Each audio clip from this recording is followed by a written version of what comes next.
Oh, it looks like it's moving. Yay. All right. Awesome. Okay, we are live. And hello, everybody. Good morning, good afternoon, wherever you are. Sarah Jones is with me today, and her interview is airing on the Summit. And she talks all about her wonderful Dogs in Yellow campaign and how it helps anxious people. And I have my little leash thing here so that if I want to take my little doggy out for a walk and I don't want people coming over, putting their hands in his face, I just have that lovely thing. I have some other things to show you too. Sarah, welcome. I'm so happy to have you here with us this morning, or this afternoon for you. Um, So I know that you have been working really, really hard to promote this campaign that you have for Dogs in Yellow. And for me, when I discovered what you were doing, I was saying, "Oh my goodness, how did we just not think of this before?" Because as dog parents, we get so upset about thinking what might happen if we maybe we're going to meet another dog. Maybe we're going to meet a stranger who wants to pet my dog who doesn't want to be petted. And then it's this awkward conversation. But you came up with this brilliant program. Um, and you have set aside a very special day in March to promote this. So let's talk about real quick what your program is, because I know we go into that in the interview, but I really want to talk about the special day in March, because I think that a lot of dog parents with anxious dogs are going to say, yes, I'm in. I'm going to help to promote that. So let's talk about that. Okay, so one of the troubles with when you use the yellow is the awareness. So that's why I decided to create the awareness day, hashtag dogs in yellow, so that we could try and educate everybody so that they knew what a dog in yellow means, because that's obviously really important, as well as using the yellow and all the other bits and pieces that go around having an anxious dog. So yeah, so I decided to apply for it. I chose March because the 20th of March is over here. It's the first day of spring. Yeah. And I thought yellow with daffodils and crocuses, it fitted in quite well. It's also Perfect. pet anxiety month as well, the whole month. So yeah, that's why I chose that day. And yeah, luckily they thought it was a really good idea and it was approved. So it's coming up to our third one next month. Oh, awesome. So, what you pointed out about education, I think that's the key, right? It's one thing for our doggies to wear, their yellow equipment, and you have a lot more than just the leash thing.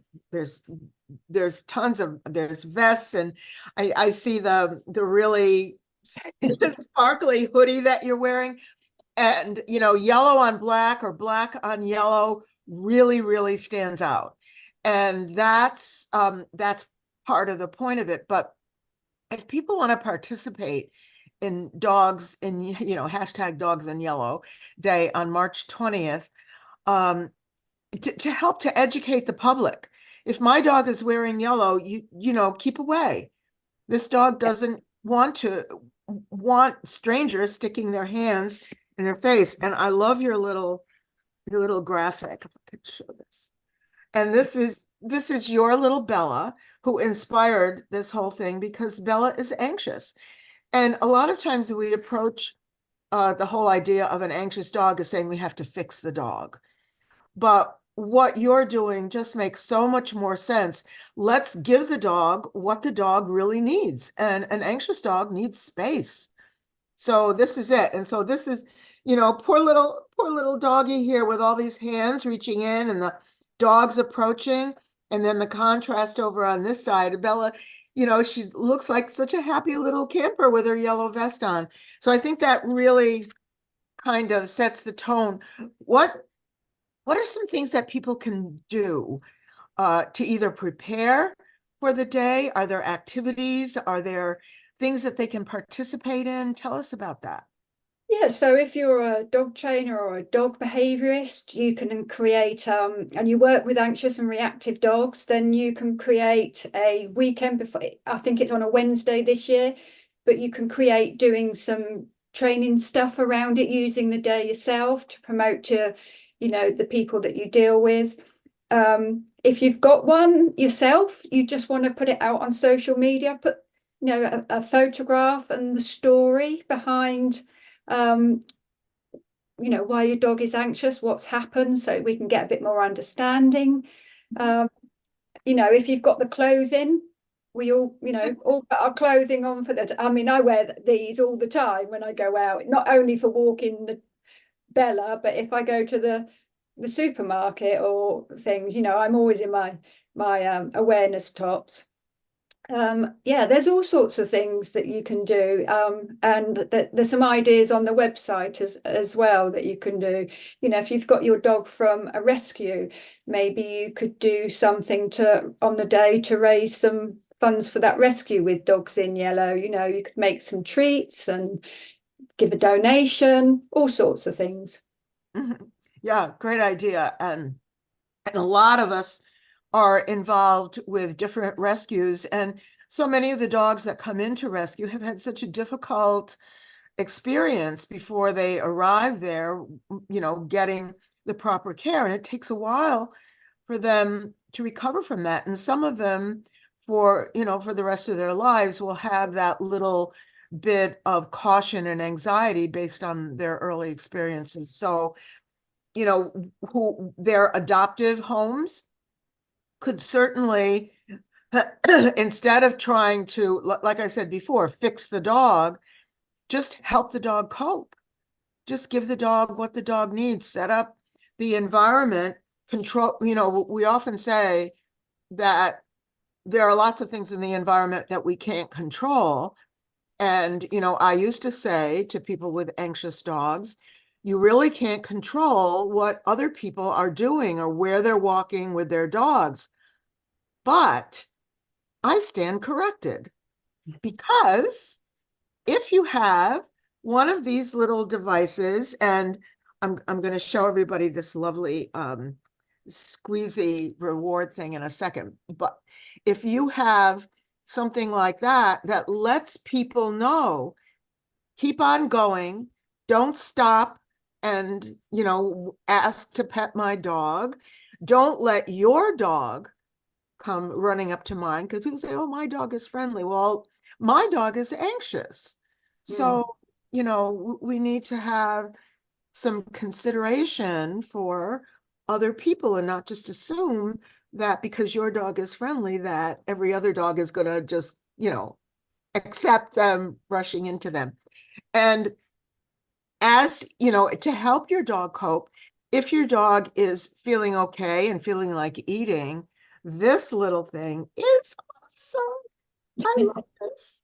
You can hook it on your belt. You can hook it someplace, anywhere. It's just like multiple uses. It's got this little string, and then you can stuff it with whatever kind of squeezy deliciousness you want, and then squeeze out a little bit, let your dog lick it, move on your way. You don't have to carry a pocket full of treats.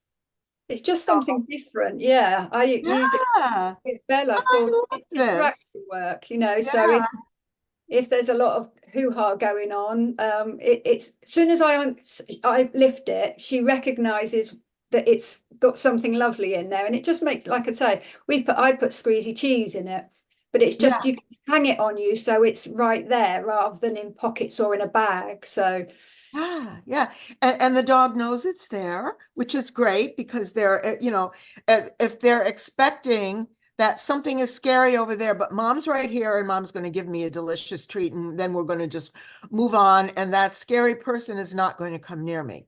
mhm. And also, um, I heard somewhere listening, and it was a reliable source, not just, random stuff, that yellow is one of the colors that dogs see best.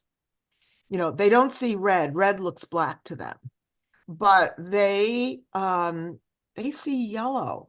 And the recommendation along that was, if you want to attract your dog's attention with a toy, get a yellow toy and play with the yellow toy. So having this yellow equipment, the dogs can see it right away.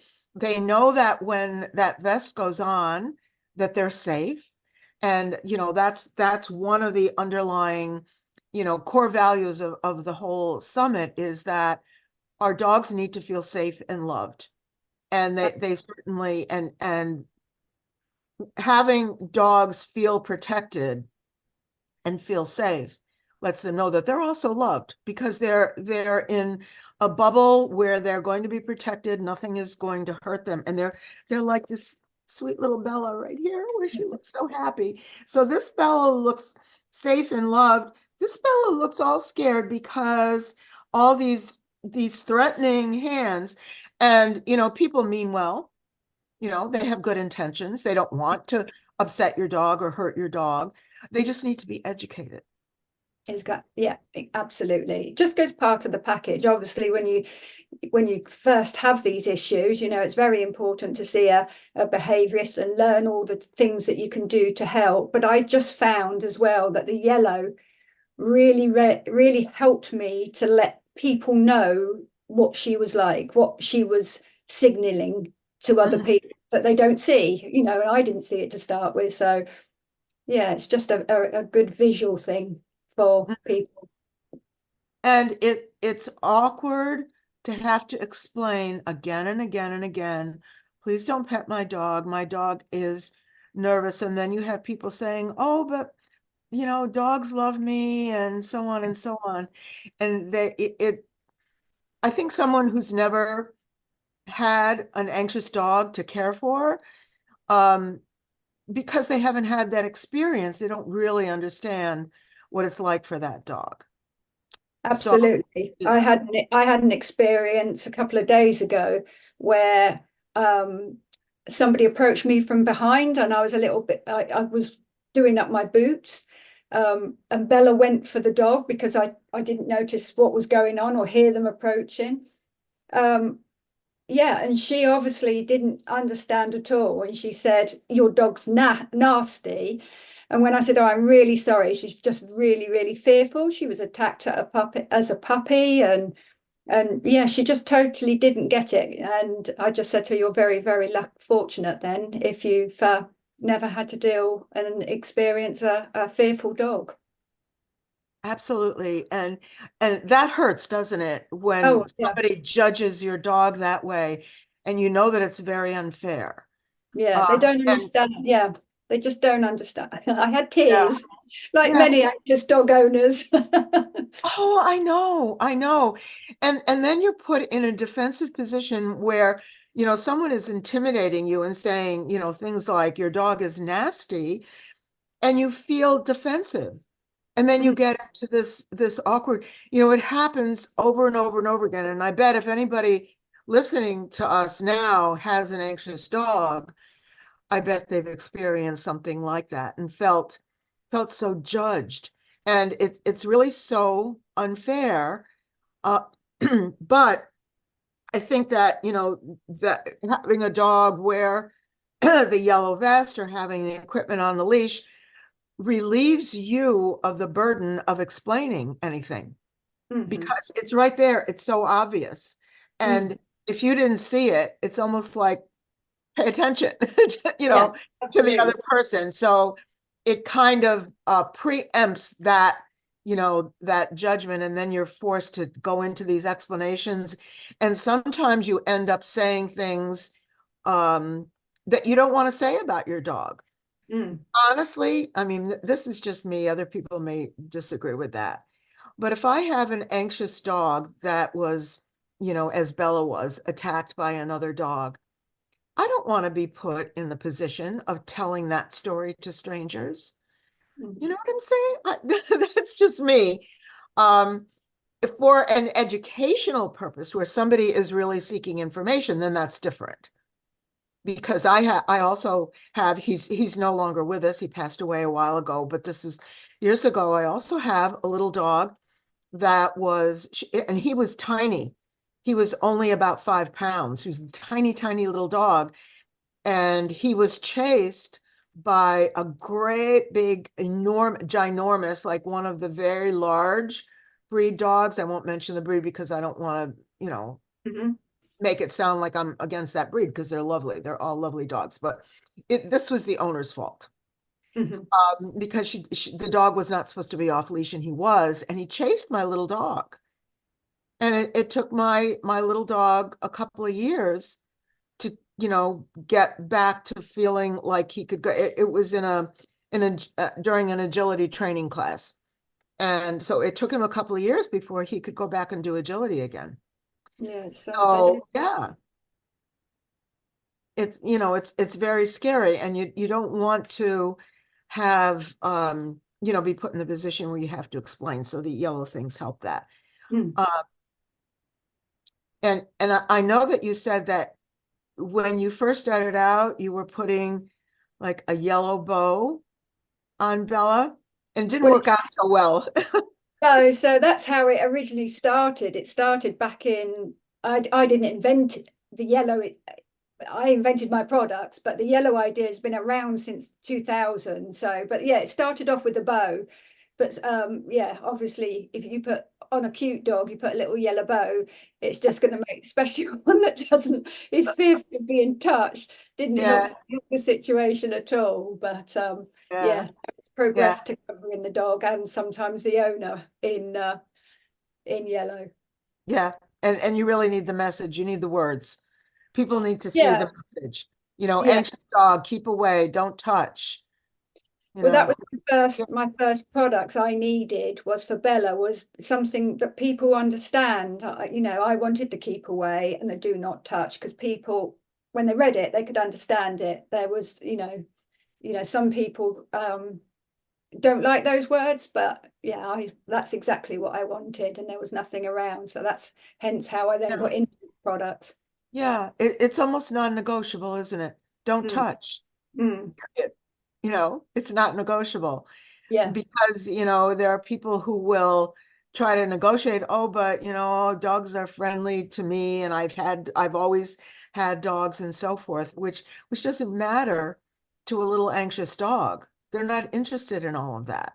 No, they They just don't. want that stranger. They just need space. And there are people like that too.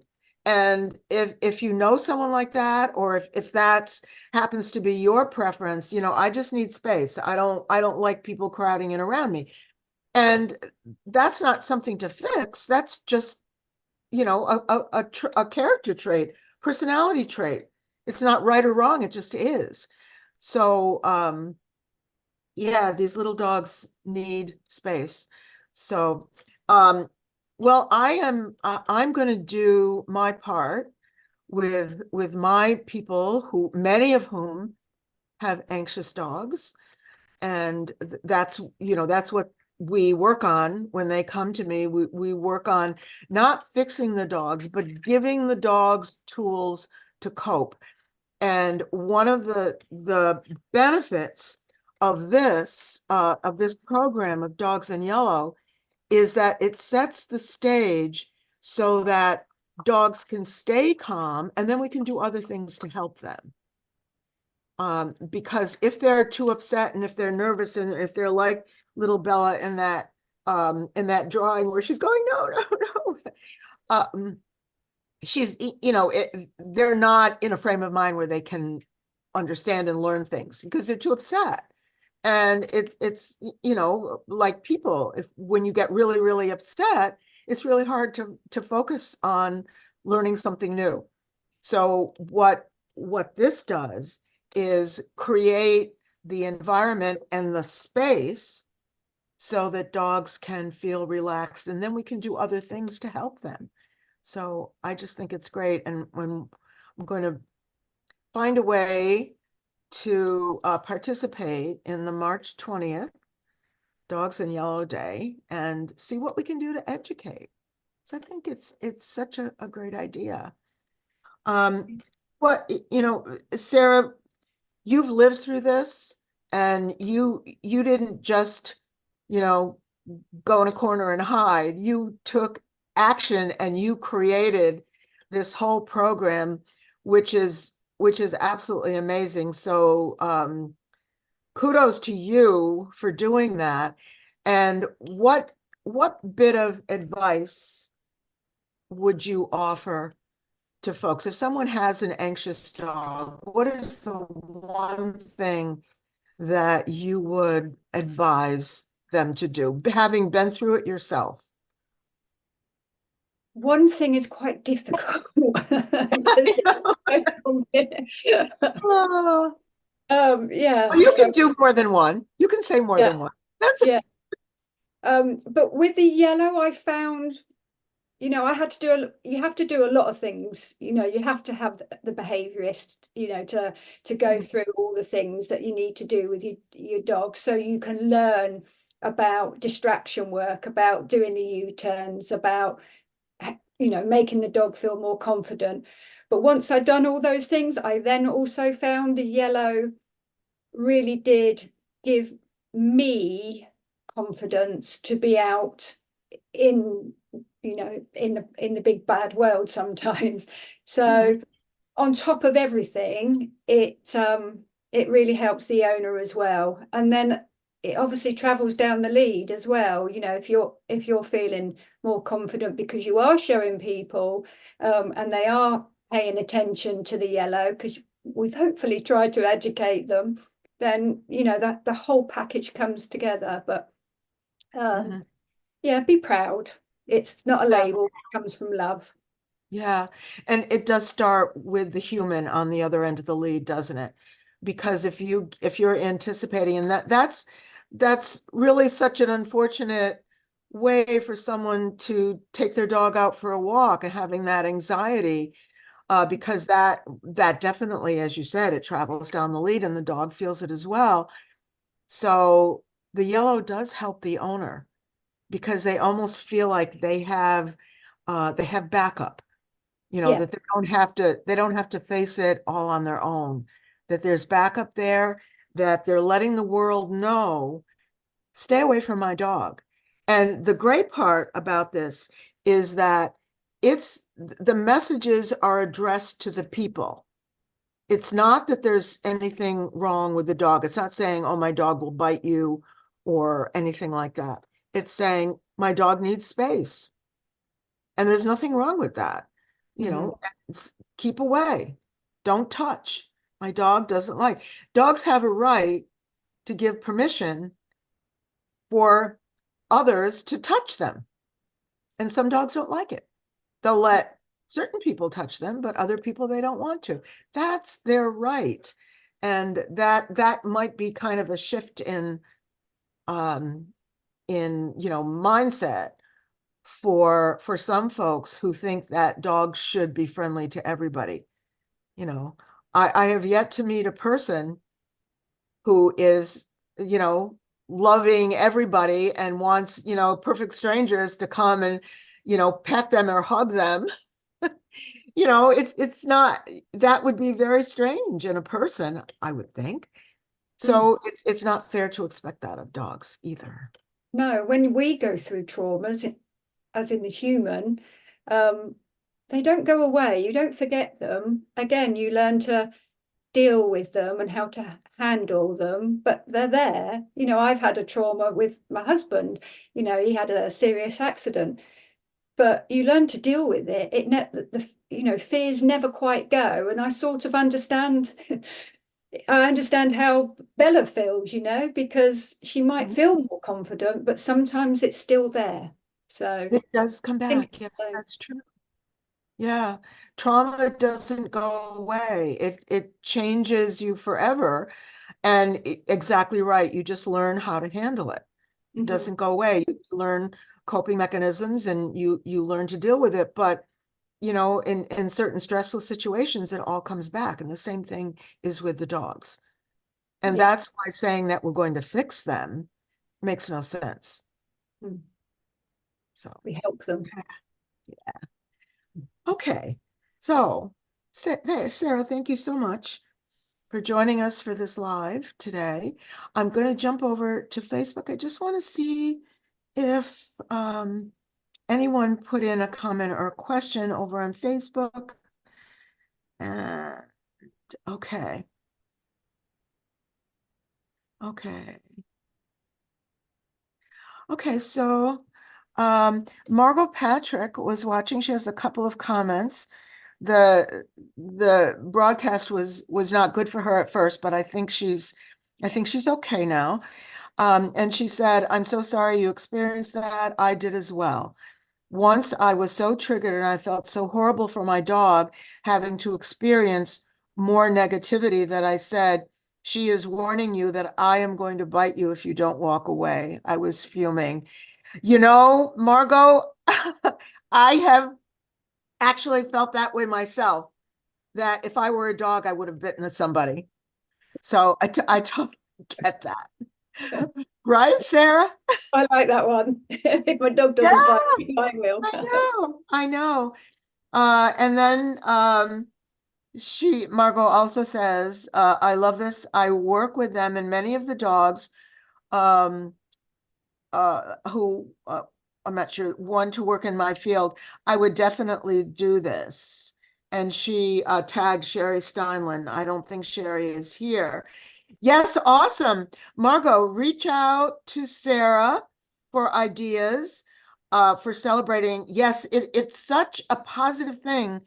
And I know Sarah will give you advice. And if you watch Sarah's interview in the summit today, she has a link to her website, and it's a how-to manual for incorporating dogs in yellow into your lifestyle with your dog. So that's really awesome. So definitely do that if you can. That would be great. Okay. I'm back. Yeah, I know I can so identify with wanting to bite somebody, right? Yeah, I just try not to be reactive like Bella can be. I try to, Yeah. but And sometimes you can't. It is hard. yeah, and one of the things that I often advise people to do is that having a conversation with somebody who's just doesn't understand it's going to end up being very frustrating for you. So the best thing to do is just say something polite and courteous and then just move on, Yeah, because absolutely. there's no point in having a conversation, and and the risk is that you will become defensive, Mhm. and that doesn't feel good. No, no, So absolutely. yeah, just pick your battles. Yeah. So, okay, so hopefully Margot will reach out to you and download your gift from the interview on the summit. And I'm going to put Sarah's website in the comments under this video. So if any of you need to find her Facebook or her website, you'll be able to do that and get more information about spreading the word, because it's all about education, isn't it? Yeah, absolutely. We want to educate as many people as possible. So we'll get ready for March 20th. Yay. Fantastic. Okay. Oh, thank you so much. So in order to stop the live stream, Sarah, I have to end the Zoom call. So thank you so much for joining me this morning. And we finally worked out all the kinks in the internet, didn't we? Very welcome. Well Yeah. done. Okay. All right. Have a Thank great you. day. Bye. Bye, everybody.